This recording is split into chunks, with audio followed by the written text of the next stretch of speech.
नमस्कार, स्वागत छ यहाँहरूलाई मेरो च्यानलमा।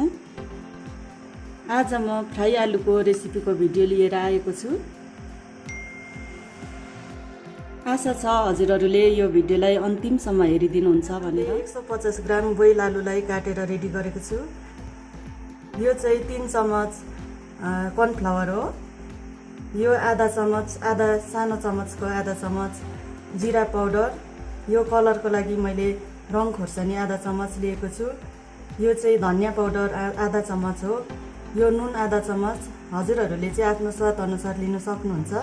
यो चाहिँ पिरो खोर्सानीको पाउडर आधा चम्मच।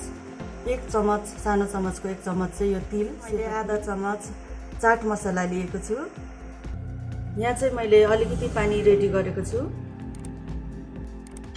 अब चाहिँ म यो सबै चिजहरूलाई आलुमा हालेर मिक्स गर्छु।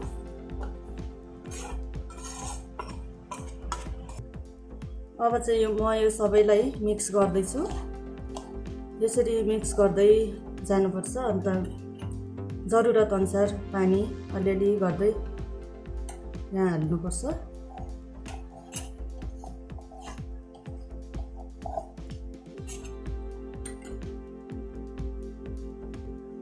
मैले यो सबैलाई मिक्स गरिसकेँ। यसलाई चाहिँ धेरै पानी हाल्नु हुँदैन, यतिको चाहिँ हुनुपर्छ। यहाँ चाहिँ 300 ml रिफाइन तेललाई फ्राईको लागि तताएर रेडी गरिसकेको छु मिडियम फ्लेममा। अब चाहिँ म यो आलुलाई फ्राईको लागि तेलमा राख्दैछु।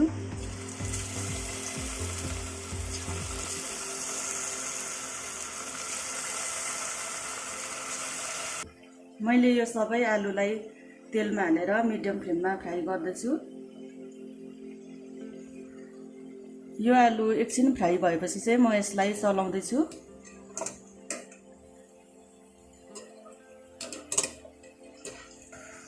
अब चाहिँ यो राम्ररी फ्राई भइसक्यो, म यसलाई निकाल्दैछु।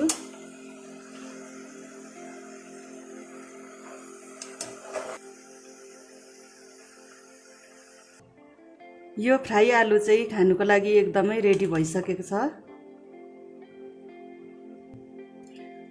यो हजुरहरूले हतारमा पनि एकदमै छिटो मिठो र सजिलै तयार गर्न सक्नुहुन्छ, आफ्नो लागि होस् या पाहुनाहरूको लागि। हजुरहरूले पनि यो रेसिपी एकपटक ट्राई गर्नुहोस्। आशा छ हजुरहरूलाई यो रेसिपी मन पर्यो होला। फेरि पनि नयाँ मिठो रेसिपीको भिडियो लिएर आउनेछु। मेरो आजको यो रेसिपीको भिडियो मन पर्यो भने हजुरहरूले लाइक, सेयर, सब्सक्राइब गर्न नभुल्नुहोला।